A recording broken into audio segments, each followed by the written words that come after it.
All right, welcome back to another episode of the Cantina Club. This week we're going to talk about The Mandalorian Season 2, Episode 7. And we'll be right back to do that after this. Don't go anywhere. We all know around here, Solo always does shots first. I need to work on my dance moves because Rito's not happening. And sing your notes. I'm very happy with them. They make me extremely happy. At the Cantina Club. I watch kung fu movies. Well, yeah.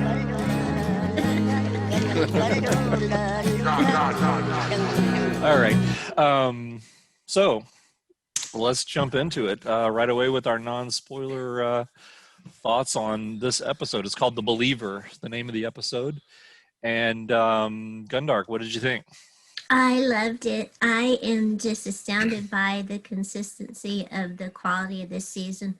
High quality episodes throughout, and this one was excellent for me. Whereas the Ahsoka episode seemed to kind of be an homage to the influence of samurai cinema on Star Wars. Now we got an episode that was kind of recalling the influence of war cinema, especially World War II epics, and stuff like that. It had a kind of Rogue One vibe to it too. So I loved this episode. Okay. Greedo? Yeah, absolutely. I mean, I don't know what else to say. It was great. Watched it a second time. We're going to get into spoilers in just a minute, but the guest starring performances I thought were great. And this was another one of those, I guess we're going to get one every year, Mandalorian moments that we'll talk about in spoilers that was kind of made the episode too. But yeah, the World War II aesthetic, the kind of Dirty Dozen type mission and everything, all of it was great. And the episode was full of action, but hit character beats also in there perfectly. But the main thing I took away from it on the first viewing was that the director and editor were really on the same page as far as laying out the action for you so that you understood everything that was going on, the position of all these. They had a lot of different moving elements in this episode that comprised the action. You never felt overwhelmed or lost or confused. Every second you knew what the stakes were. You knew where the different pieces were, and the action moved seamlessly. So that's no small feat, even on a small scale. It wasn't particularly small scale, but that was done incredibly well. Maybe the best I've seen on this show. But the whole thing was again another great episode, and they just keep doing it. So.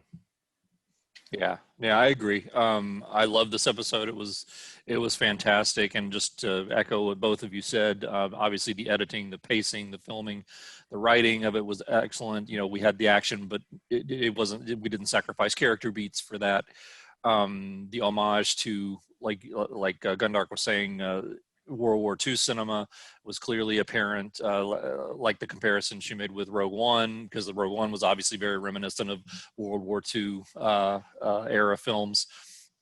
But yeah, so again, I'm terrible with pronouncing this guy's name, but Rick Famuyiwa, I never can remember how to pronounce his name, but he wrote and directed this one. So that was great. I mean, obviously we loved his work last season as well, and he definitely comes back strong this season. So overall, no real complaints about this episode. We'll get into spoilers here in a second, but definitely enjoyed it. Love this episode. All right, what is that I hear? Oh, spoiler warning. Okay. So it's time for the spoiler klaxon. The spoiler klaxon that is silent. So from this point on, we're going to be talking about spoilers. If you haven't watched the episode, turn us off, go watch it, come back and finish this. All right, so let's jump in. You'd much rather be watching this episode than this episode. That episode than this episode. So I guess basically the first thing we should probably address is that we have the return of a season 1 character in Miggs Mayfield. He comes back, played by Bill Burr. If you remember, is that his first name, Miggs? Miggs, yeah. Okay. Yeah. And so he played on the episode where they were basically trying to free the prisoners on the New Republic prison ship. And he's the guy that had the sort of the shoulder blaster. But so anyway, so we have the return of that character, which was already, of course, foreshadowed in the previous episode with Din speaking to Cara Dune, where they located his whereabouts and all that. So this episode kind of starts with her going to this prison planet, which is basically just an Imperial scrap heap, basically a giant Imperial junkyard, which actually looks extremely cool with the walkers in the background, sort of the power lifting walkers in the background, lifting up these debris of TIE fighters, all kinds of stuff. And he's there working, doing his hard labor. And they ultimately, what happens is they release him into Cara Dune's custody. And then she takes him over, and he's confused. He doesn't know where we're going. And then in the just over the next scrap heap, you see Boba Fett's Slave One parked there. So we're like, oh, okay, we know what's going on now. So basically, we go there.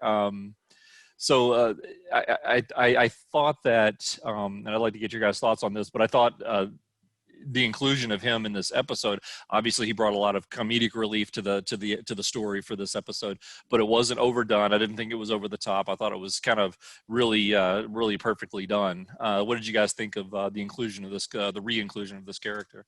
I liked him a lot better in this episode than his previous appearance, frankly, because his character took on much greater depth, and he developed a cool chemistry with Mando as they went on their mission. And he helped to kind of crystallize some of the bigger ethical questions of the overall story arc and of Mando's moral transformation. As I think, like the episode title, "The Believer," applied not only to him, because you begin to see that he's a character who actually is capable of believing in something moral and ethical, behind his actions, but also to Mando, where Mando, he gets Mando to start to question his own beliefs. So not only did this character give good comedy relief, but he played into some important themes in the series, and he helped to develop the lead character's story arc more. So I thought it was a great choice to bring him back. Yeah, I agree. I thought that the way the character was written for this episode was a lot better. I think that last time he came off, they kind of wrote him more as like the high school bully, with more nasty type of humor, whereas like more mean-spirited humor, I should say. More like Bill Burr. Yeah, exactly. And this time it was more just kind of like almost lighthearted picking on Din Djarin's character, which actually I thought worked a lot better, because I really like you said, Gundark, I didn't really care for his character last time. I kind of a little bit more despicable, which I know that's what they were going for, so they succeeded. But as a viewer, I thought he was a little bit less likable. Now I actually enjoyed his character, and I think giving him the backstory of being a former Imperial also kind of helped to flesh his character out as well. So what was your take on it, Greedo? My take was, I didn't know Bill Burr could act that well. Not that Star Wars is equated with great acting or anything, or gives you these incredible opportunities, for acting chops. But of course, he's known for his humor, and then he's played some side characters in different series and stuff like that. I mean, he has an acting resume, but I thought on the emotional level, he carried this whole episode, because they kind of get around the whole, Mandalorian helmet issue by having Bill Burr take his helmet off. I also like that this character, when we're talking it from a character standpoint, the character starts the episode, he's been humbled quite a bit. He's still the smartass that he was in the first season, but he no longer has the currency to be kind of bullying from the top. He's kind of more of a broken man, who's just expecting the worst now. He's like, what are you guys going to do to me now? And can I just get about my crappy day like all my other crappy days? Will you just leave me alone? He's kind of at that point now, and he can't even meet. Not that he's looking people in the eyes because they have masks, but he can't even look a lot of the other characters in the eyes. He's it starts the episode ashamed of himself, because not just because he knows he's been a bad guy, but also because he's powerless. And he's a guy that you can tell his currency is always being amongst kind of nasty badasses and holding on to some of that power where they respect him. Well, he's gotten a respect at the beginning of the episode, and he's kind of the character's been broken down quite a bit. Can't you see I'm busy? The cattle prod. Inmate Probably. 34667. Please salute Marshal Dune. Remand prisoner number 4667 to my custody. Affirmative. Inmate 34667. Please follow Marshal Dune to transport. It's probably a real different day for him. Let's go. I've got a job for you. Inmate 34667. Please follow Marshal Wait, Dune. where was she taking me? Inmate 34667. You have 3 seconds to comply with your new directive. Okay, all right. And from the moment they get on the Imperial ground transport, and they put on the armor, the tank trooper armor, they do this clever thing of pairing him with the Mandalorian, and Mayfield refuses to keep the helmet on because he's going along with this, but he's pretty fed up with the whole thing. Yeah. So he's always pushing rules, which makes you wonder how he ever was an Imperial. But he takes the helmet off, and from that point on, you're seeing things from his reactionary standpoint. He's like our conduit into how we should be feeling, which connects us to him as an everyman character, not as the bully anymore. And he speaks for the audience with lots of his dialogue there, saying, how does this stuff work with your honor? You know, because I'm a normal person. Instead of being a criminal, he's now saying, look, the galaxy's corrupt, whether it's the Republic or the Empire. Therefore, the criminals are the normal people. You know, what does a normal person, what does your career choice have? What do you have as a career choice except, you know, you're really going to join one of those two? Because he's done that. Right. He's been in the Empire, and we've got other people that have been in the Rebellion and the Republic. And he's saying, look around you. They drive through devastation and people that have been obviously lost a lot because of the Galactic Civil War. And you see him connect with those people with his eyes, whereas the Mandalorian is still behind the mask and looking. His determination is yet to be, his outcome is yet to be determined. He's taking in this information that this guy's presenting to him, and he's taking in all of his indoctrination, all of his beliefs and everything, and we get a passive mask. He's observing it all, but we don't see his reaction. But we see Mayfield's reaction, and like I said, he goes from kind of villain to everyman in that moment, and that coincides also with us finding out that he has a pretty dark backstory that may have, you know, shaped him into this and made him more cynical and more you know, devaluing life and the rules and everything. Yeah. But my main takeaway from this character was one, they did an incredible pivot here with very minimal dialogue and everything, and Bill Bird just really delivered on the character. I think he's one of the best cameos they've ever had, in my opinion, on the show. And and for such a, he sticks out like a sore thumb, like some other Star Wars characters. His voice, his accent, his humor. We've talked about this before. It doesn't really fit entirely in Star Wars. It doesn't mesh entirely. We are aware that that this is a comedian doing a cameo from our world, but they all together, and he with his performance really made it work in this. And that was the biggest surprise for me, was you're sympathetic to him. And you also forget that this is Bill Burr, the comedian. He did a lot of acting with his eyes, because he's a character that a lot of times, even though he's a straight shooter, he's very cynical. So you can't trust everything he's saying. But his expression doesn't lie. You know, he's not that complicated a guy. You can look at his face and see what he's feeling. Yeah. So anyway, I thought he was great. Good. I thought he was really fantastic. So yeah, I thought he did shocked. A phenomenal job. Yeah, I thought he did really great. So basically the plot device here, the reason they're even getting him out of prison is to help them, because obviously the point here now is they're still trying to track down the whereabouts of the child now that he was taken last episode by Moff Gideon. And what they're trying to do is find just that, the location of Moff Gideon, because they obviously can't get to the child without finding Moff Gideon.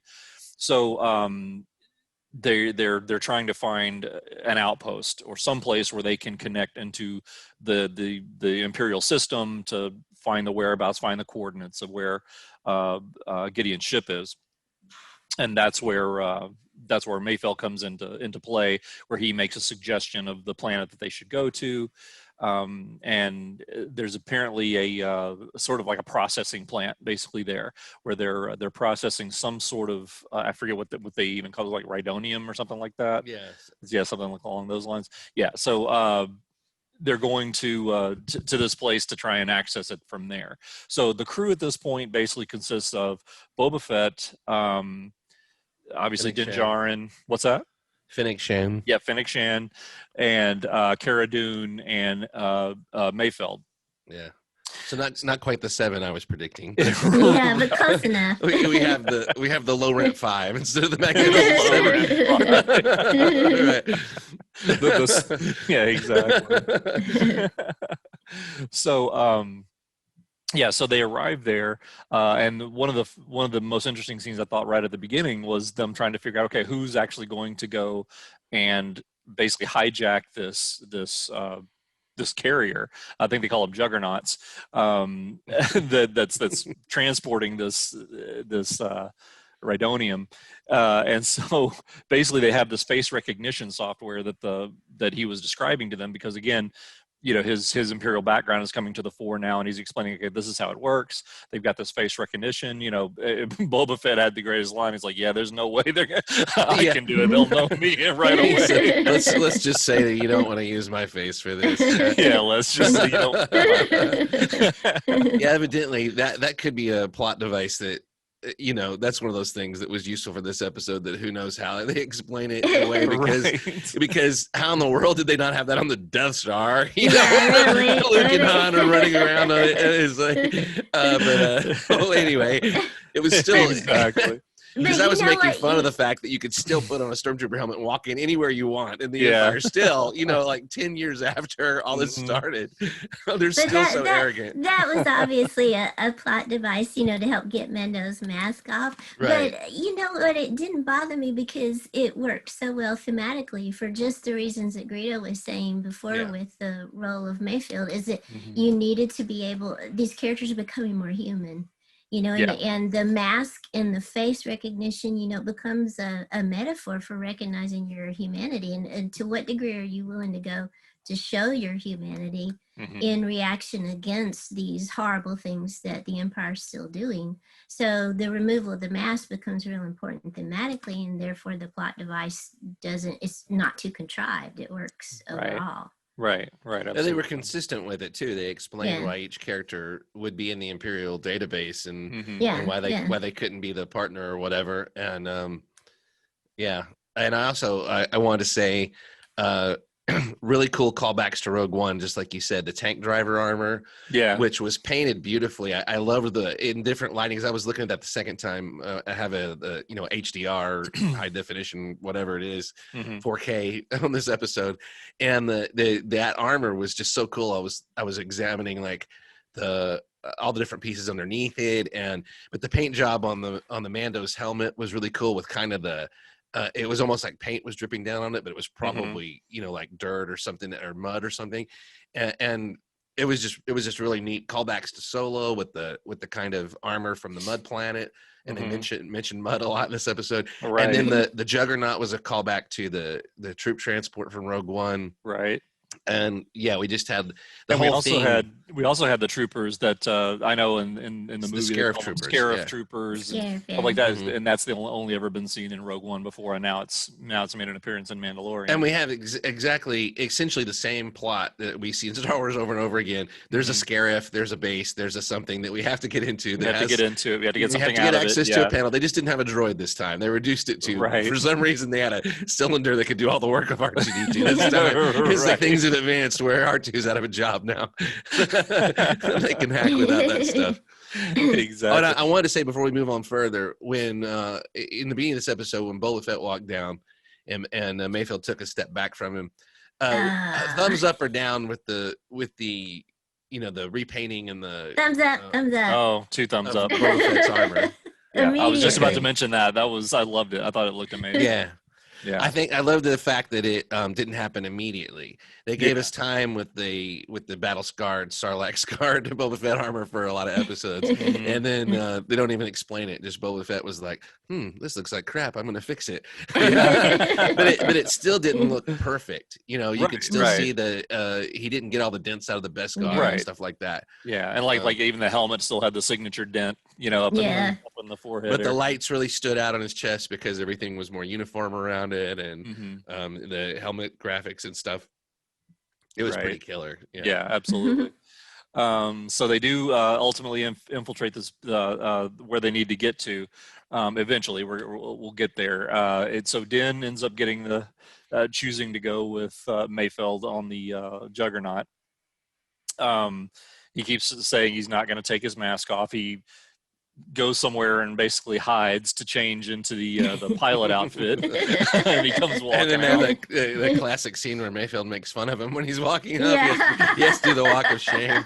Yeah, And I mentioned it while we were watching it, but I thought it was really fascinating and funny how Mayfeld, the more he gets in his element, and the fewer people there are surrounding him, the cockier he gets. Yeah. right. You reduce the number of enemies around him, and he gets more arrogant, and more of his personality that's a good comes point. out. By the time he's one-on-one, he's really insufferable. But He's by the really time he's pushing his Cara buttons. Dune and the Mandalorian, he's already starting to turn the tables and make fun of them and stuff and make Yeah. cracks at them.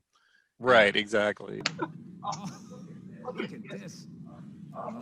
Oh, the shame. That right there is worth the price of admission. Wish you could say it looked good on me, but I'd be lying. Make sure you take out the rooftop gunners, or we're never getting out of here. We got you. Take care of this. Keep it safe. I will. Hey guys, still on the clock? What would they say on Mandalorian? He's not gonna let him live this Coming along down. with us. You got such a sunny disposition. Can't imagine how much fun you are on one of these. His cockiness meter is going up the further he gets. Yeah, exactly. Exactly. Whereas he Yeah, couldn't 'cause even he's look even up making before. he's taking shots at Cara Dune too. Yeah, he's like, your personality is amazing. Yeah, I like, can't- yeah, your it'd be so personality's great to have you, have you in here. Oh, that was great. Yeah, those are really some funny lines in that scene. So as they're as Mayfeld and Din are headed towards the place, the fortress they actually need to get into, they're attacked by pirates. And but on the way, kind of a foreshadowing of that is I can hear over the comm system these other transports getting blown up, and that of course, he starts freaking out. It's like, wait, what is happening? What is going on? Why are they? And then they'll just listen to this conversation, and Mayfeld just had more comic relief. Like, wait, what is going on? What does he mean destroyed? What is he talking about? Stuff like that was really good. And then of course the pirates attack them. Then we get into a pretty cool action sequence of Din trying to defend the transport, and meanwhile they're balancing that with Mayfeld trying to keep the Rhydonium, not less active or whatever. Because it's kind of like what basically the more it shakes up, almost like our version of nitroglycerin. The more you Yeah. shake it up and get it unstable, It's it's another gonna classic blow. World War II film thing, Right. right? Kelly's Yeah. Heroes Exactly. and a lot of other things where Yeah. you have some high explosive that if it sweats, we're finished. Right, we're screwed. Yeah, like dynamite and westerns. Yeah, exactly. It's just Dynamite throwing that extra sweats. wrinkle into the action sequence of Right, makes it increasing more the stakes a little complicated. bit. Yeah, Yeah. you can't just go And these all out. pirates just want to destroy this stuff for some reason. They don't want to capture it like in Solo. Right, they're just trying to blow it up. They've got thermal detonators, which must have cost them a lot of money. But they're well-equipped Exactly. pirates. They have skiffs and thermal detonators. Yeah. It was very Road Warrior feeling. Oh yeah, yeah. it really Thunder was. Road. Like, Yeah. But yeah, so it's a really cool action sequence, stopping wave after wave, and I liked how it was kind of shot with when they stop the second wave, you think that's it.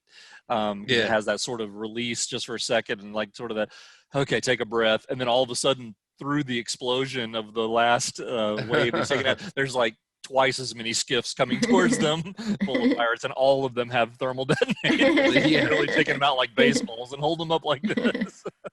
and again, they're aliens, so Yeah. you get cool prosthetic effects, you get cool all that stuff, but you also get the sense that those lives are throwaway. For the Oh, show. yeah. Like they give themselves permission to be more violent when the more they can make it a little more alien Yeah. or people with masks on, Of course. But I wanted to say that to me this is one of the best action sequences they've ever done on the show. Yeah. Oh, I And, agree. Yeah, it was really well done. It was really lots almost of elements working together, and right. It kind of had a tinge of Indiana Jones in there too. yeah, I there's thought. multiple assailants coming. the multiple vehicles moving. You've got the stuff that could blow up at any second that gets, jostled. The more you've got a bridge coming up, you've got different environments, and they seamlessly kind of, you never lose track of what's going on. When a villain is, one of the pirates is like hanging off the side, you know where he is at all times. If he's, when he grabs Mandalorian, when he falls down, it's like, oh, of course he grabbed him because he was there the whole time and he fell too close to. I mean, you never get confused, or no characters reappear that you lose track of. There's no super fast, close, crazy cuts. They let the stuntmen work and just and film it, but and edit it in such a way that, I mean, it must have taken a lot of work. Yeah, you really can follow the action. It's not just the continuity of the fight scenes here is and there. really, really good. Like I said, you don't, all these characters look the same. The pirates look similar to where you'd be confused, but you're not. You don't lose track of pirate A, B, or C. That each person in each group. The guy trying to get the thing pried open, the explosives pried open, so he can throw his thermal. Him where About he's the at only all difference times. is like color of shirt and things like that they're wearing. That's but it would be easy to make it a muddled mess, And they do it. They shoot it in broad daylight. I guess probably in the Enormo Dome, Star Wars Enormo Dome video screen, but it's shot in daylight and it's just done very, very well. And I enjoy things like that, and I also enjoy looking at them and just admiring when they come off well. And this one came off really well. And again, I wanted to point out while I was thinking about it, there's a Bible on the Mandalorian character himself, and one is he can never win a fight. He can really never win a fight because he kicks butt. Like Mayfield would have been sunk if he was alone. Like he wanted to go on this alone. So he kicks butt and keeps them going just long enough, but he does not win the fight. He's still, like I said, he's a guy with great capabilities, but he's not a superhero. He has his limitations, and he gets distracted and hurt during the fight. They don't address it the rest of the episode, but he kind of got stabbed at one point and was walking around grabbing his side. They don't forget the fact that he's hurt. They don't just write it off as he's Superman. But at one point he just throws up his fists in resignation. Like this is the essence of his character, is he is going to be resourceful and he's going to win, 6 times out of 10. But on the 7th time, he's not giving up. He's going to throw up his fists and go down fighting. It was very reminiscent of the Mudhorn scene. It is. We see it over and over again. He was just holding out a knife, knowing he was going to die. And then the one time we saw him pretty much kind of resign himself to being beaten was in the cantina in the first end of the first season, when he'd been blown up and his head was injured, and he said he told them, go ahead and leave without me. He knew his number was up. So he's this is one of the things I've connected with this character from the beginning, is that he isn't just Clint Eastwood in the Sergio Leone movies, where he's almost like a ghost, where he is impenetrable and unknowable and unhurtable most of the time. They go to great pains to make sure that they show everything costs him, but he's just tough enough and he's got just enough capabilities to be dangerous. But he's never once, well, maybe once, but it's not a recurring thing that he beats things alone. He always something helps him out. Yeah. And I think that's really cool, that. but it That's doesn't diminish him as a hero. Not at all. To me, it makes it even better, because it does expose his humanity, and it exposes the fact that he's not, like you said, he's not a superhuman. He's not a superhero. He's not Superman. He can be killed, he can be injured, he can be whatever, and he's not necessarily just going to win a fight because he's in it. And they've taken the theme of the show, which is a loner, and they've instantly in the first episode dismissed that. He's not a loner from the end of the first episode on, and he resists all help. Even when IG-11 tries to help him, he's not interested until he meets the child and it has some kind of connection. I still think the child used the Force on him, but what do I know? The child knew it was in danger with the killer droid right there. But anyway, it takes the trope of the loner, and in every episode it is re-emphasized, you can't win alone. You just can't do it. There's always shifting alliances. There's always people coming in to help. There's always people showing up that have similar interests. And over and over it shows you can't be proud, and you have to, kind of pick your battles and pick your allies. And that's a modern thought process that if it was intrusive, we would be like, oh God, here we go again with their Mandalorian team building, you know.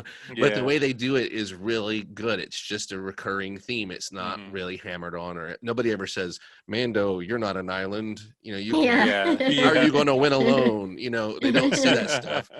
Yeah. They just introduce enough characters and everything and enough situations to where he's no superhero. He never has been.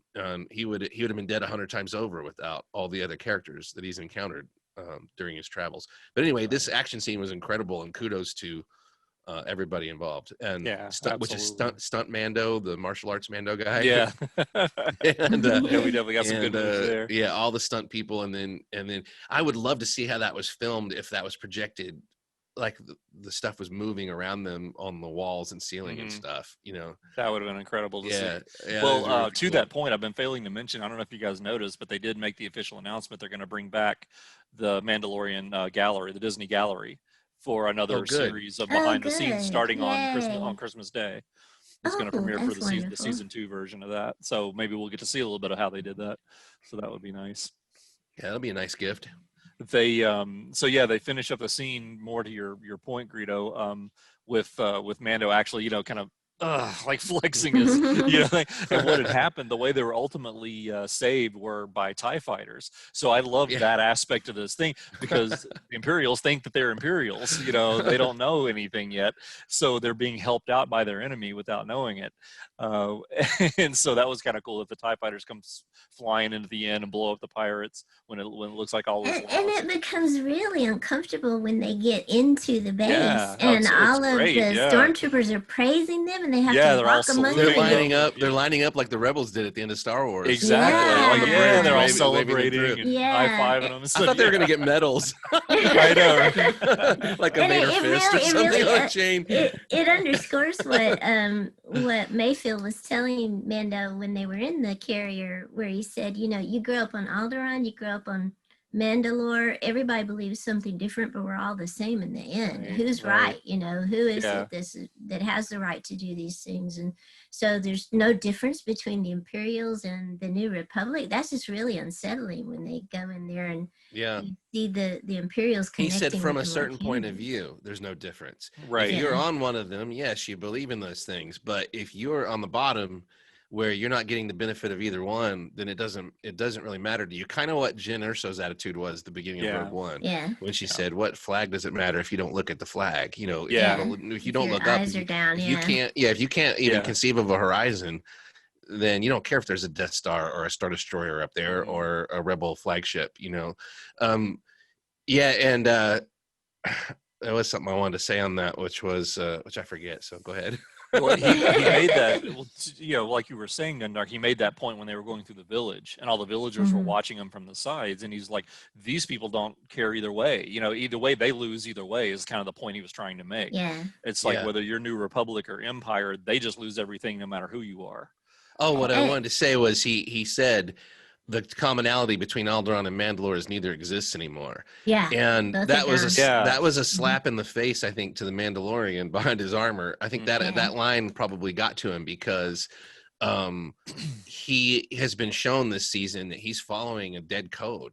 Yeah. You know, a code Yeah. that you're basically an artifact, a leftover if Mhm. you're following it, which is something that when they were indoctrinated, I'm sure they take great pride in. You know, are you to the letter following this radical belief system? And if you are, then you're superior, you're worthy of life. If you're not, we'll execute you right here. That's the impression you got in that second episode, is that those Mandalorians might have turned on him if he had said the wrong Yeah. answer when the Mhm. armor asked him, have you followed the Exactly. creed? And when he said yes, they said, oh, all right. You know, Yeah. then even though we have a problem with you, I guess you're okay. Yeah. But to realize that this thing that's life or death to you and your, you know, group is actually, you know, just debris to Yeah. everyone else, you know, and has been already had its moment and been destroyed and discarded and everything. They lost their bid for power. That was, again, you know, challenging another step in this, challenging his beliefs, that I think is going to lead us to seeing more and more of Pedro Pascal's actual face, which is great. I think so, yeah. and freeing the Mandalorian from this kind of thing that has identified his character and been very interesting to explore, but probably would be hard to maintain over however many seasons they're going to do this thing. Yeah. I love it. It's just like a natural progression. Again, this character was a great choice to bring back.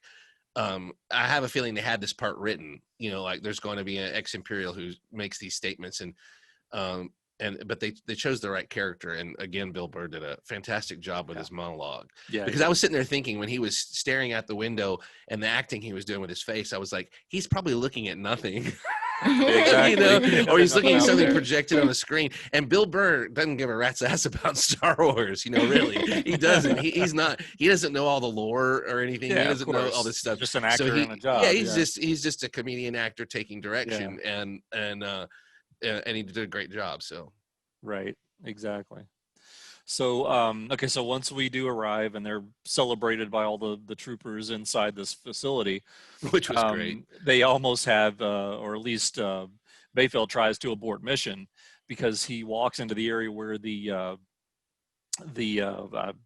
blanking on the word. Console. Terminal. The console, the terminal, yeah, where they need Yeah, this their console's information. going to give them the location of Moff Gideon for some reason. Exactly. Yeah. Yeah. Somehow it's going to be in Like there. I said a Like few a- episodes back, how hard is it to find Moff Gideon? Everybody, You know, you can just get the information from the local ATM. Yeah, it's like, you probably just pick up the free Imperial newspaper. Like, oh wait a second, oh here it is, right Yeah. here. Why would that be classified? Just so many people know. So Mayfield walks into this room and he sees this particular Imperial officer who kind of eyes him a little bit, and that's what causes Mayfield to freak out because he served under this guy in years past. He's not necessarily convinced that he would recognize him because he was just an underling, but he's convinced enough where he's like, no, we can't do this. We got to abort. Let's get out of here. But yeah, so finally, you know, Din convinces you like, no, we got to do this. We got to move forward. He said, well, if you're going to do it, you know, it's going to be the face recognition software. You're if you don't take your helmet off, this is never going to work. But he takes the cylinder anyway, and he goes in there. That was the moment where he made the choice. Yeah. Right. He had to face this in a split-second decision of, are we going to walk out of here and I'm never going to see the child again, or never have a chance of seeing the child again, or we're going to have to start over, which could cost the child his life, or am I going to compromise my ideal? You know, and he says, it ends up not even really hesitating.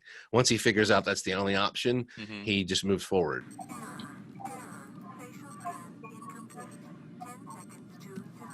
Oh. Oh wow! Wow.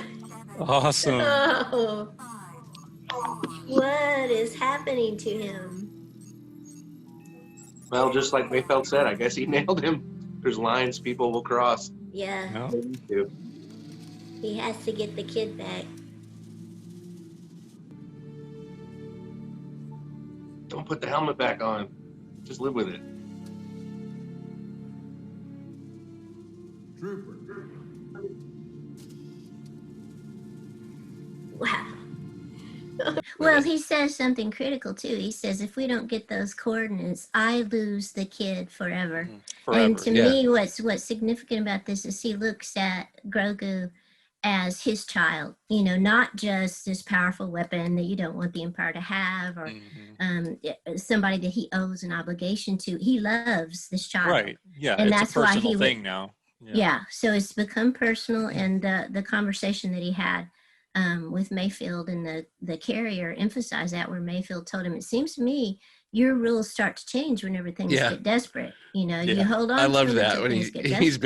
basically assuming the role of the fans, going, so is it any helmet there? You just covering? Yeah. Is it uncovering your face, or is it taking off your Mando helmet? Yeah, Right. and there the whole facial recognition thing comes in as the metaphor again. Like, what are you behind the mask, the barriers that you've created by your beliefs? You know, what are your real beliefs under the code that you were raised with? You know, what do you really think? Yeah, what does it really behind mean? those things? What's Yeah. really important to you? And so it becomes really personal whenever he makes that personal choice for his child. You know, to reveal who he is for his child. So that I think it's that, Go ahead. Go ahead. I was just gonna say, I think it's a question of sacrifice for him, Yeah. because he's been willing to be the human shield for the child, and he's already made that decision before to give up his life. Well, the creed is his life. We see him as a bounty hunter when the series starts, but more than a bounty hunter, the creed is his soul, you know, is the thing that holds him together. And so he's been willing to lay down physically his life while still Holding on to maintaining that pride yeah. of following the creed. Now he's broken down to where he's willing to trade the creed, which is his essence, and lay that down, because he realizes in that moment, this creed is inflexible. The creed requires my death or my failure right now. And I have another obligation that I can't just throw away my life, but I can I can give up the creed here. I wonder how he's going to face that going forward. Like if another Mandalorian asks him that question again, you know, have you ever removed your helmet in front of others? Has anyone ever taken it from you? Because in a way, the child took his helmet from him, and that because he had to choose between the two. Right. But I think it's interesting that you could debate that since he's a reserved character and he's always a step behind the audience as far as he has to be shown things and realize things about himself, and that's part of his character's journey. And we always suspect we think we know where he's going, because he's not just, you know, this impenetrable, you know, like hero character. He is flawed and human, and so far he has landed in a moral spot that's heroic, you know, that is on the good side of things. Every time these choices have come up, he's never devalued life. He's never made those choices just recklessly. And so we kind of feel like we know this character, but we don't know for sure, you know. And there could be an argument made in this moment that he's still following that mission that the armorer gave him, which is reunite the child with the Jedi. Well, how important is that to these Mandalorians in these groups of whatever the Watch, the Children of the Watch? Yeah. Does it demand that kind of sacrifice to fulfill your mission? Is he a failure, and would he be able, according to them, would he just have to give up his armor and his creed? We don't know. So there could be an argument made that he is just making a decision based on his mission at that point. We all know that's not true, and based on what we know of the character, every time we're informed of the character, we see him making decisions that we equate with being moral and being heroic. So we assume, that it's the bond with the child, and that's reinforced by the end of the episode. But there's also that possibility that you could argue that the belief systems are still at play, you know, and to betray that would also be to betray the core of his character. So, but whatever the case, he takes the cylinder and goes in the officer mess and takes off his helmet to get the we finally get Pedro Pascal again. I think it was funny that interesting. He's always got helmet hair. Permanent. Poor Pedro. I just thought it was interesting that he actually tries one pass with the helmet on. It actually scans his helmet and is like, nope. And then he even gives him that thing's pretty serious. He's like, you have 10 seconds until the system's shut down. I'm like, what? Right. It's like your password. You tried it too many times. The last second, he tries it again with his, once he takes the helmet off, and it gives it to him. Well, meanwhile, while that's going on, that same officer is trying to get, Mando's attention, and is actually approaching him. And once Mando, sees his face accepted by the computer, turns to face him, and he's like, you need to, snap to attention basically when a superior is addressing you. And then Mayfeld comes to his rescue. He's asking him what, because the officer's meanwhile asking him what's his TK number, basically, and so he comes up, kind of saves him, even, makes an excuse for, you'll have to excuse him. He's deaf, he's hard of hearing because of, battle, former battles and things like that. Well, all this ultimately culminates in the Imperial officer, having them over for a drink, because they're going to celebrate the fact that they were the only transport to make it through that day. The other ones were all blown up by the pirates. It takes fake Imperials to succeed. The real ones can't do the job. So they sit down and they have this drink, and they start discussing this particular battle that Mayfeld was a part of, that apparently the division he was in was almost completely wiped out because of the decisions made by that officer. And this is why, I thought that was another really, really good performance by Bill Burr there, because you can really see, especially when I watched it the second time, you can really see the emotion. It's almost like post-traumatic stress was taking, it really is. Like, him. You can really see the memories flooding back, and he's just getting more emotional, and that leads to the climax of that scene. And basically the climax of the episode, when he just takes out his, right when they're about to toast, he just takes out his blaster and shoots the guy across the table. And yes, he shot first. Yeah, and we remember this guy is kind of nasty at his, Yeah. and At he his also core, yeah, he also was a exactly. marksman, and he does Right. some good marksman in this. That was one of my favorite moments too, when he blew the guy away, and they look around, and everybody just stops and is looking everybody at just him. froze. And the one guy has his tray with his drink on it. Yeah, he's got his food, he's like, his "Can I cafeteria drop food." this tray and get my gun out in time?" They're all thinking about it, and then Mayfield just opens up on everybody, Yeah. just starts mowing them down, and yeah. Exactly, mowing them You down. know, and even Pedro Pascal is shocked by that. You I know, loved it. even The little Mayfield head is shake he shocked gave by him it. when he Yeah, started like- going into the insanity about the rant about Operation Cinder, and he's like, no, not now. He's like, no. Yeah, now's not the time. So they basically have to try and blast their way out of this place now. And that leads to another really excellent action sequence by this dam. So they're able to kind of kick these panels open and get out onto this tiny little ledge where they're tightrope walking pretty much. And the only thing that basically saves them is the fact that Kara and Fennec Shan are up on a cliff behind this thing, and they're picking off several of the troopers as they climb out after them. Southwall, halfway up. Oh, nice. I love this episode. This is Yeah. Where are you? Start your run. Yeah, and the Imperial gunners and all that stuff. Yeah, Right. really Yeah, they cool. take out the Imperial gunners who are about to shoot them once they get on the roof, and possibly try and take out Slave One when it comes to pick them up off And the roof. again, That's no basically the shield, plan. no shield for this base. No, nothing. no Imperial marksman on the other ridge Right. overlooking. Hey, at least this one wasn't built on a volcano. right, it's built on a dam that should have exploded if we had our World War II references correct. Yeah. Exactly. So they make it to the roof. Boba Fett comes in, lands, and picks them up. They literally have to kind of jump off the edge of the building onto the ramp as they're taking fire. And then the final sort of scene from the battle is really, really cool. As two TIE fighters are chasing the Slave One at this point. So Boba Fett is just kind of, climbing straight up into the atmosphere, and he ends up using one of those, what do they call them?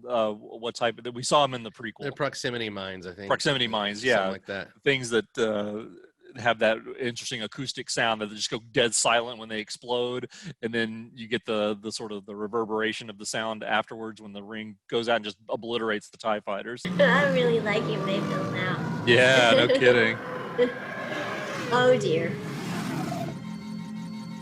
Oh, Boba Fett will take them out. Oh, easy. Hang on. Is it time to use one of those percussion missile Oh, things?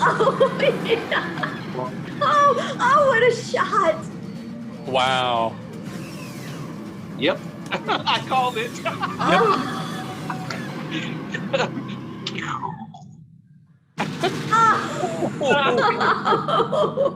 Wow. It's still got. Really, it was used in the asteroid field in the prequels, but yeah, that was a really cool The movie that climax should to not be named. that fight. What's that? Nothing. Oh, I heard you. So I love the Oral Knots did the scene of that. It was the Obi-Wan ship and the Slave One doing bass battles. like they had super speakers. It was like boom, boom, every time one exploded. The vibration was so intense it was destroying the asteroids and everything. Nice. And it's such a delight now to see Slave One in action with Boba Fett in the cockpit, in Absolutely. new I fight love it. scenes. That's Absolutely love it. Yeah. That's not And they've gonna got get people that are paying attention to every era of Star Wars. Like we saw Slave One and all these different things. And what could it do? What about proximity mines? Would he still have those and still use them? And why not? It's they throw that in there as a nod and continuity that this is more than just the guy who stood in the background in Return of the Jedi. We're incorporating everything. They've done a real good job of that, of incorporating all of Star Wars and kind of being apologists for a lot of it, making it, which Clone Wars, I think, did a good job of that too, of making a lot of things that weren't necessarily cool in the prequels much more acceptable and cool to Absolutely. watch, Yeah, that was and one of make the best sense things and be about Clone fun. Wars. Yep. Yeah, bring the fun back to it and everything. Right. I do want to say the pivotal point in that action sequence where they're escaping is that and what starts this whole from a more subtle escape into a shootout is the Imperial officer who was great. The guy that played him was another great Imperial officer cameo. They're really savoring putting these actors in these Imperial officer roles and giving them 5 minutes. They get more dialogue than anyone. A lot of times, and more close-ups, and they're really taking advantage of it. It's again so consistent. You know, the Imperials are so bad to their core, and they're just so unpleasant. You know, but he taunts Mayfield's character, saying, "What you guys delivered today, is going to make Operation Cinder look like a picnic." You know, and that's what sets Mayfield off more than anything, is knowing that he triggers him, and knowing he's done evil in the past. He participated in evil in the past that cost lives, and he thought it was behind him. And you can tell he's been trying to kill those memories for a long time. And now he has this guy literally sitting in front of him telling him, "You just did it again. You know, you followed my orders again, and we're going to kill more people again, and you're going to have more blood on your hands, and it's never going to end." And that's why he's, you know, shaken up into taking action and everything. And then at the end, when they're escaping, he does that really badass move of taking the Tusken Raider long rifle. Isn't that what it was? Yeah. And firing down on of course, the Imperials have just left this explosive stuff wide open with a target on top of it in case there's any X-Wings or anything flying around, or any other pirates. The pirates could have just waited and hovered above and tossed their thermal detonators down. And anyway, he shoots it with that long rifle and does the perfect, you know, one shot, one kill, and takes out both of those transports that are left, you know, catch fire and explode and everything, which leads to the kind of moral resolution of the character where they decide he's worthy to be left alone and not, you know, to make his way in the universe. He's not completely corrupt. Didn't they say, tell me if I get this wrong, and ask you, in the previous episode that he was in, at the beginning of this episode or the end of the last one, Cara Dune said that he was in prison for killing a Republic officer. It was the Republic officer aboard the ship. And then the scene from the episode he was in last season showed that the officer was actually killed by one of the other prisoners. Right, the Twilight girl. Yeah. So he's been sentenced to 50 years for something technically he didn't speaking, even do. he's innocent of that crime. Yeah. Well, he's not innocent because he's an accessory and he didn't care. But I get it. But I'm saying he didn't actually. But he didn't commit murder. No, yeah, he tried to get out of that situation, if I remember right, without killing anybody. Exactly. He did. Yeah, he was more concerned with the Mandalorian holding the gun on him. The Mandalorian tried to stop it, which is why the rebel pilots kind of left him alone, because they said our report shows that you tried to prevent that, even though you freed that you ended up capturing prisoners, and instead of, even though you freed one, you captured others, and you captured you put your life at risk to defend a Republic officer. Is that true? And Mandalorian refuses to even take ownership of his good deeds. He's like just silent. But that's very interesting that there's that gray area there that we assumed a lot about Mayfield, and that's what makes it even more interesting. And the fact that he's a marksman, and they let him take that shot at the end with the rifle, showing that you know, the only people that can hit the broadside of a barn are ex-Imperials or dead ones, you know, or been killed. Well, he even makes a comment, kind of like what you were talking about, Greedo. He makes the comment when he turns and hands the rifle back to Mando, you know, about, and I'm going to misquote it, but basically saying, I had to do that so I could sleep at night. You know, because of what the Imperial officer was telling him, that because you delivered us this Rhydonium, now, you know, we're going to make, you know, Operation Cinder look like, you know, a picnic, you know, like you said, and he can't have that on his conscience. So right. It was the and it's also a cynical point of view, because his earlier argument was, we just do these things to sleep at night, not because they make a difference, not because anyone has actually helped. We just are able to sleep. Right. And so he's still a cynical character, but he did the right thing. But in his mind, what difference does it really make? You know, those guys may have delivered that whether they were there or not. You know, the Empire might have more of these bases around that's going to do more of the same stuff. Sure. You know, it may not change anything, but for but him, he follows that up with saying to Mendo, I think his last line to Mendo is, "Good luck getting your kid back." You know, Yeah. it's personal. It's the Yeah, he's- personal element that overcomes everything, you know. Right. So that instead of these big creeds everybody thinks they're trying to hold on to, which he's already long given up, and he's pointed out to Mendo his cynical viewpoint that it doesn't matter what side you're from in terms of those creeds don't hold water.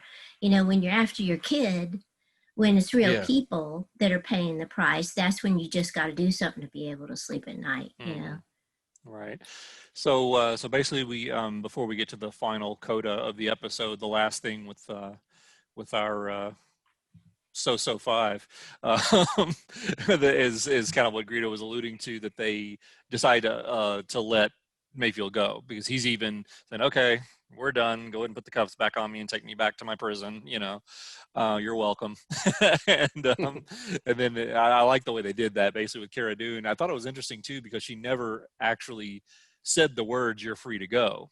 Yeah. No, She basically just ignored away. the fact that he was in there. Right. She's looking at Mandalorian, never even made eye She's contact. like, you're dead to me. It's too bad that he died in that explosion. Yeah. Too bad he didn't get away. Like, yep. And then you just, and then I love the head nod by Din. You know, and the guy's like, really? Gone. I can go? And he's like, he's like, okay. You're sure, right? I had this yeah. weird feeling that Mando might kill him at the end. Really? Yeah, it would have been completely wrong, a different show. Yeah, you know, absolutely. but just for a second, when they said it's too bad he didn't make it out alive, I thought they'd be like, blam, you know, and just leave his body there. No. Well, that was because he saw Mando's face, you know, and he walked away Right. to tell about it, and No. that's against well, the I don't creed. think so. I don't think so though, because of No. this earlier when he handed him the other helmet and said, "Here, I know you had to do what you had to do. I never saw your I face." never saw your face. And he hands him the helmet back. Oh, so I have to watch that scene again. He already He acknowledged he it, claims yeah. he never really looked at him from, Yeah. from the front. When he was handing Yeah. him the trooper helmet before their escape, when the firefight started. Oh, like, "Here I you- thought he was saying none of these people saw your face because No, they're no, all no. dead. He said, Yeah. "I never." He said, "I never saw your face." Oh, okay. You Yeah. did Well, what I you didn't had catch to on do. that. They're gonna be remembered as postal imperial officers. You did what you had to do. I never saw your face. Good for you, Mayfield. He's got PTSD. I never saw That's your great. Yeah. See, But that's a clever character. He's just like you said, he's Exactly. a survivor. He's not Yeah, giving him any well, to your reason to point, kill him. to your point about the idea of them killing him, I think that's what his character thought when they said that. Yeah. Because if you yeah. look at his initial reaction, like, yeah, too bad he didn't shrug. He's like, wait, what? Like, you're gonna kill me after this? Yeah. The other option would have been to throw him in carbonates. You're like, yeah, you'll serve your sentence, but you won't be aware of it. It'll be fine. This is much Exactly. more merciful. Exactly. Okay, so so now we get to the coda of the episode, as it were. Our almost weekly now check in with the dark side. Right. They Exactly. get their little So we're moment. taken aboard Moff Gideon's ship once again. And the same Imperial officer, the female Imperial officer with the 3 chiclets, which we don't understand. How does she only have 3 chiclets? But she gets to talk to Moff Gideon, but the 5 and 6 guys don't. Maybe she used to have 5 and she had a bad breath moment. Right. Use a couple of the chiclets. So she comes into the room, to the bridge of this ship, where Moff Gideon said, "You need to see this, sir." And it's a recording, it's a hologram of Din repeating back to Gideon everything that he said last season when he was like, "You have something that I want. You have no idea what you're in possession of, and you have no idea how much it means to me to get it back." Which was amazing. It was such a great turn, of and just the shocked look on Moff Gideon's face was priceless. That was really, And again, really well done. those words have new meaning because Right. Gideon wanted Baby Yoda because he's a weapon, and maybe it's personal enough. Gideon's trying to change himself, getting midichlorians from Baby Yoda to make himself powerful or something, but he just sees it as the asset, Mhm. And for Mendo, this is his son. This is his baby, Yeah, this is his you have kid no, now. and Yep. he says, what was it? He means more to me than you will ever know. Ever know. Yep. And so it just kind of hits the final nail in that transformation where he's now embraced, the new believer creed is that this is my child.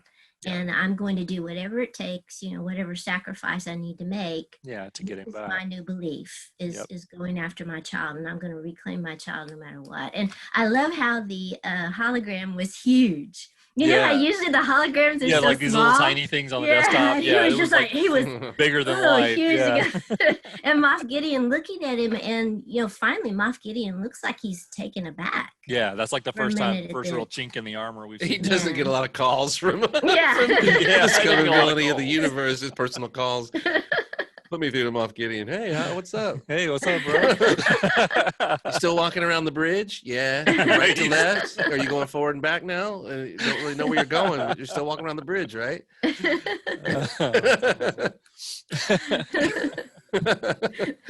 So that was basically the last scene of the episode, and that leads us into the finale that we get next week. We don't have a title yet, but I'm not even sure if we have a director yet. But let me check and see who's directing that one. I thought it was an interesting. Favreau, Jon Favreau directs next week. Yeah, Yep. I thought it was a great setup for the audience. Mhm. I don't understand what the Mandalorian's doing though, as far as strategy. Yeah. It seems why tell pretty Moff foolish. Gideon I'm alive and Yeah. coming after Yeah, you? why tell him I'm coming after you? Yeah, it's like do it stealthy and Moff Gideon. You don't know how many times we've taken advantage of the fact that there's no shields, no snipers, no identification, no. It's like, maybe I better change all that. Maybe I better. Have you harvested the child yet? Can you put a rush order on that and kill it? Eject it into space, please. So we had a big question in the last episode and at the end of the Ahsoka episode as to how the Jedi that we think Grogu contacted from the Seeing Stone and the Jedi homeworld is going to come into play at the end of this season. Is the Jedi going to show up and try to take Grogu away? And I think this episode really complicates that for me. If the Jedi shows up, Mando's made such a transformation in his affirming his devotion to this child. And it's going to be even more difficult now after he's removed his helmet and everything to get him back, to give him up if someone comes to take him, even if it's the Jedi or his own people.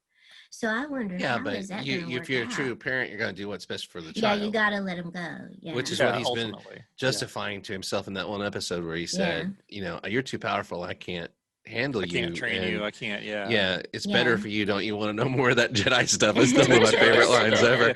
Don't you want to learn more of that Jedi stuff? But I think, again, I'm going to say this. I think that has been set up. The child and him separating for the Jedi has been set up in such a way that it's the next possible character arc or discovery to overcome, whether it'll be one scene or whether they'll set it up for the next season. I just feel like it's the wrong thing to do. The way they've set it up is the child kind of belongs with him at this point. With him, yeah.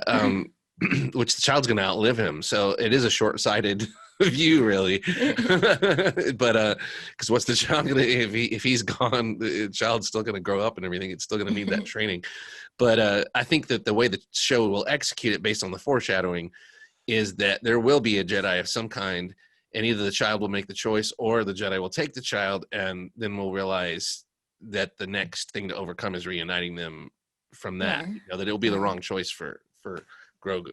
Mm-hmm. But with the Mandalorian saying this stuff to the child, saying you need to go, it's I can't do it.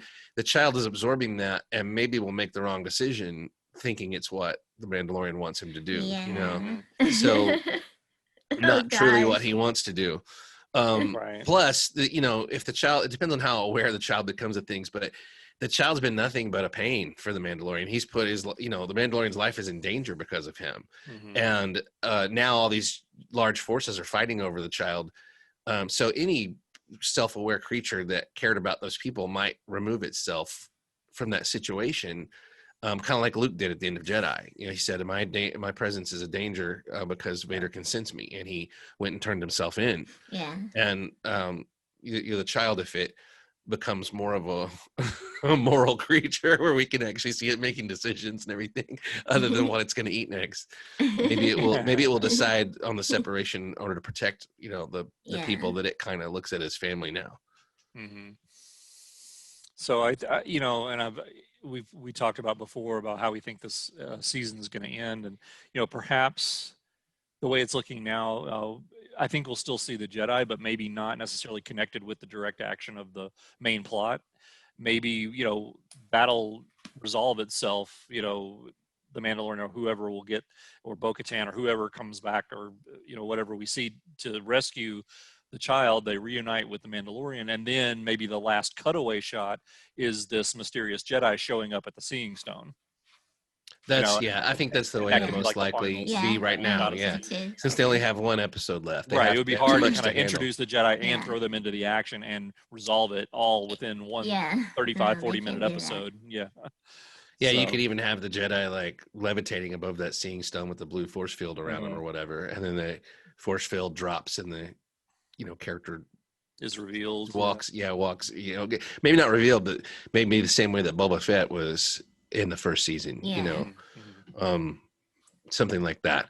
Yeah. But then they also could draw in the New Republic into this conflict with the Empire and with Bo-Katan and all this at the end in this last episode, Mhm. and the Jedi could be part of that New Republic contingent. Yeah. Which I've kind of suspected that might be possible too. Right. Absolutely. All right. You want to do our ratings? Okay. I'll go first this time since I haven't gone first on the ratings yet. I'm giving this episode a 9.5.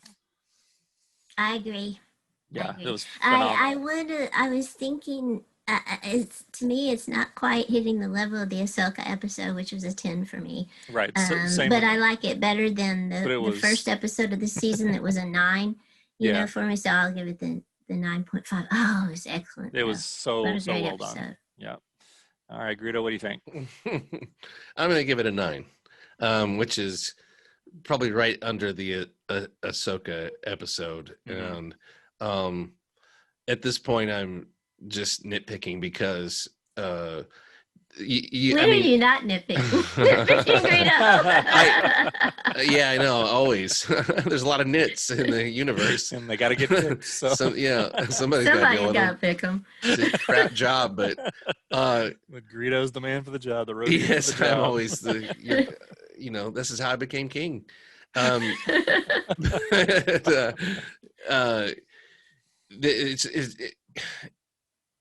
From the overall chapters of the book perspective that I look at this show, I can't even find a single thing to criticize about this one. I really can't. I mean, mark it down. Why the hell does it get a 9 and not a 10? Because I'm trying to explain that to you. If you people will open your ears and listen, are you capable of that? Is that all right? No, I'm Yeah, completely incapable of listening. Okay. Yeah, you got these things on your head that help you do this. I hear, but I don't listen. Brilliant. Brilliant. Pay attention. I'm gonna educate you. No, it's just my opinion, and it's not like in this episode everything came to a head and we got this incredible resolution, or we got it's another chapter in the story, so it's not a perfect 10. But as far as episodic television goes, I can't criticize a damn thing about it. So, but to me, it's solid and 9. I mean, we're talking about right in the galaxy of perfection, in the next door, which is millions of miles, but in galactic terms, it's still pretty close. So it's got to be an episode that brings everything to resolution and is absolutely perfect. Hey. That is not up to me. I don't control. I'm sorry, I don't control the Mandalorian. I don't bring all. I'm not the one that can bring all the elements I'm talking together. about your criteria, Rogan. Yeah, you perfectly expressed it. Why does it have to bring an overall story arc to resolution and be perfect? Look, I know you're not a mathematician. I know you're in the creative side of things, but do you understand the concept of a 10 of perfection? But on the top of the scale, do you understand that? It be part of a continuing story arc that doesn't bring that overall story arc to a resolution and yet still warrant a 10. You just want to rob the people of hope. You want to rob the people of things to look forward to in their life by saying, we've seen the best. We've seen the best. The best has all happened. It's over. Here. Do you remember in your life when the best happened? Well, it's all shit from there on. So why bother turning it on? Why is that the case? How can there not be Why can't multiple there be more tens? than one 10? There's got to be. There can be multiple tens. It's not like the number is most taken off the board when you idealistic choose it. cynic in the galaxy. I swear. Well, last week I said a 9, so I can't make this one a 9. 9's off the board. Right. Exactly. No, it was a 9.5 until you people corrupted it with your Oh God, grumpy Luke. With our Shut up. overabundance of praise. with your Here's this is a Luke grumpy to end all grumpy Luke. Oh, there's no police. Slap out of it, grumpy Luke. Oh, But wow. no, as a if this was the format of the show, I've always been waiting for them to kind of take the next step and assemble a crew and like Firefly or Blake Seven or something where we can have but the format is really those two characters, is the Mandalorian and the child. But for those of us who kind of want to see that ensemble cast all the time, this was the perfect episode. It really was. It showed you what can happen. It was, again, to me, another throwback to the Clone Wars, but done with a Rogue One aesthetic, and that's like amazing. I just think I have a spiritual connection to this director. It's like, I think he even referenced in some of the gallery behind the scenes stuff about playing with his action figures when he was a kid. And Oh stuff. yeah, I think he did. Yep. I'm beginning to think that my favorite episodes of the show are these guys and women just playing with the action figures, but they're doing it with incredible skill, and all these artisans and affects people and everything behind the scenes, making it right into the most badass thing your imagination could come up with. So it was fun, it was badass, it was still personal, and anytime you involve the Empire, I'm naturally much more interested. And I love seeing these rogue elements and someone who was in the rebellion, still coming up against these elements of the Empire. But I think it's clear at this point, the Empire does not know how deceased it is. Yeah. It is it in has no idea. bad shape. And they still have these arrogant core group that believe they're going to come back. And they believe it on a philosophical level. Yeah, they Yeah. think they're needed.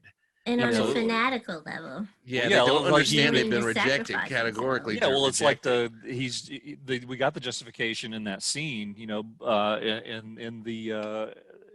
with the Imperial character officer talking with and the the- Imperial guy talking, and he says, most people, they keep saying they want freedom, but in the end, all they really want is, Order.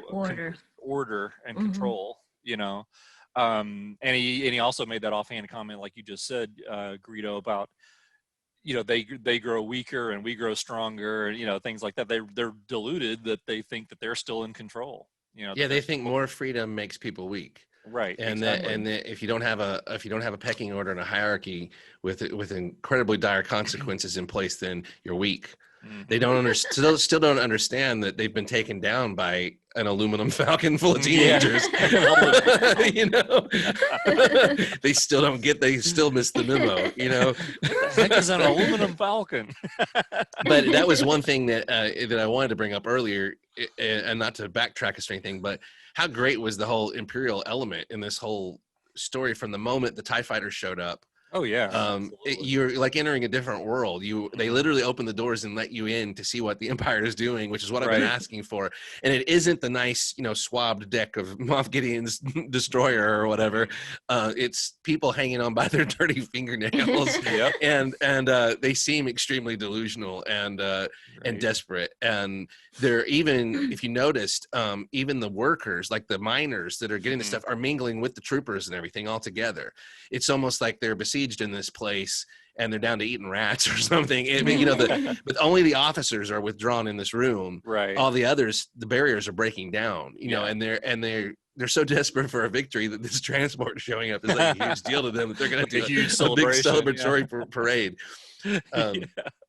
Yeah, and they're all dirty. They're and they just, their body language and everything conveyed desperation, and uncertainty, and but they're dangerous, because they're armed and they still have all these weapons and stuff. And but I just love the way they were portrayed in this. There's so many layers. And I did also, before we go, I wanted to bring up this whole thing of the title.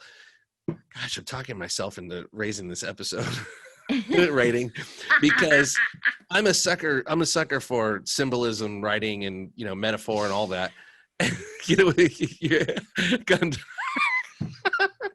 Her reaction's hilarious. But the title for this, I kind of went, The Believer, when it came up on the screen. I was like, what? Yeah, because some of these titles are they're good and everything, but some of them just almost seem like a little random, and like they're not, they're just there to have a title, and they're also following the format of the this, the that, just a Right. 2-word title. So sometimes it isn't. It doesn't seem like a lot of. I mean, the Jedi, the Ahsoka. Might as well call it, the tentacles or whatever. But the herticles. But the Believer in this was perfect because it's like they wrote the script, not the action part of the script, the internalized part of the script, from the perspective of that title. Even this guy that is so creepy we can't even bear to be in his presence, Mayfield has to shoot him rather than hear another word come out of his mouth. That guy is a believer. He's totally, I mean, you see everyone in disarray around him. He's having a great day. He's like, we'll outlast them no matter how many of your lives it costs me. He's having a grand old time. And to him, everything's going according to plan. His faith is not shaken at all. And he gets his moment to explain why he's a believer and what he believes in. And then you have Din Djarin, the Mandalorian, who is the believer as well. And he's facing a moment where he's having to choose between these different realities that are being presented to him and how his beliefs fit into this expanding world where he's no longer a loner. Then you have Boba Fett and Finn, what's her name? Shannick Finn?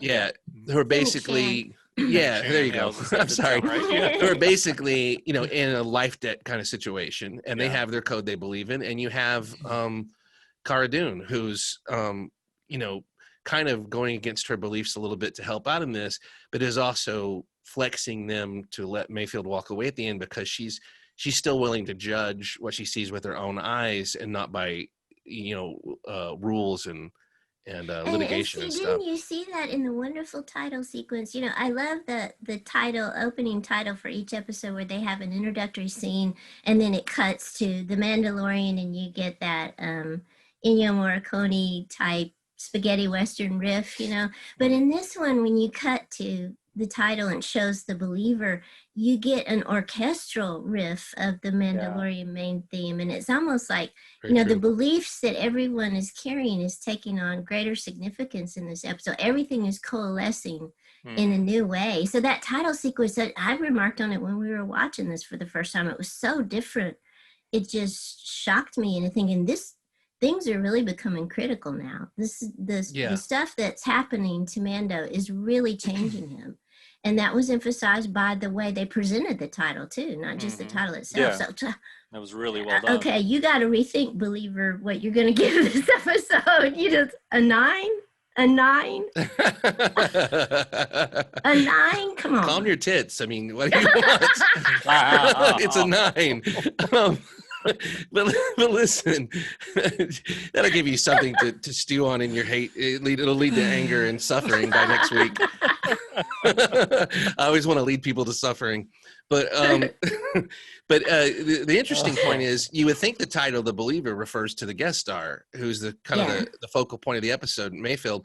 I really don't think, though, it was.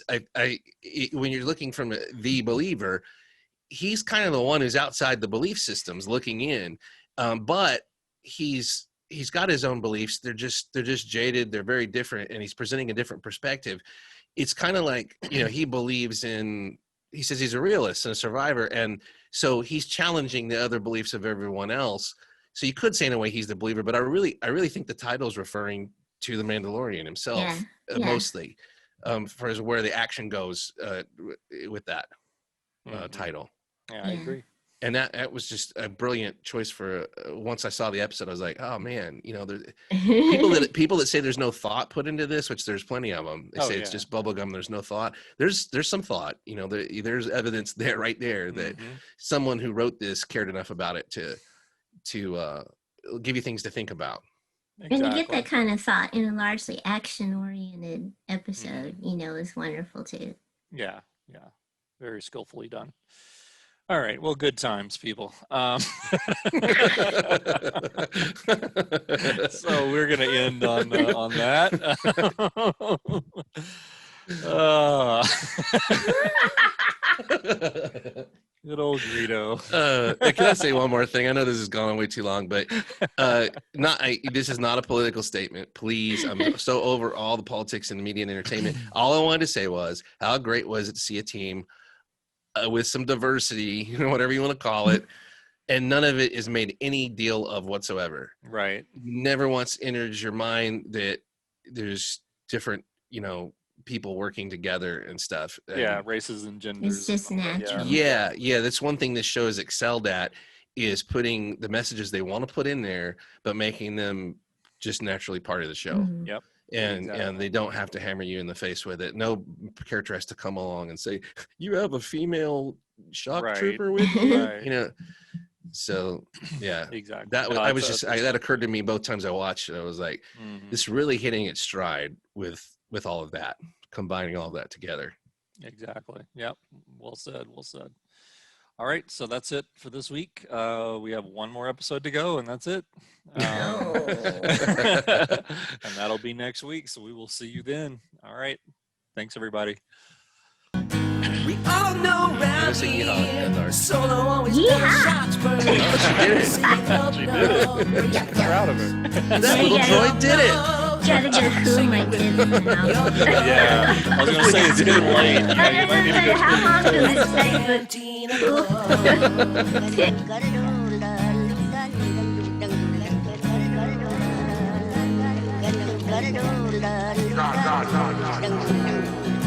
Oh. I don't want them to think we're just super freaking happy and that's all they can do. They need to do more. Yes. Well, next time that John Maybe Favreau if they- and Dave Filoni watch our podcast, they'll get the message. Yes, do better. Do better, guys. Do better. Oh, I love it. Oh, God.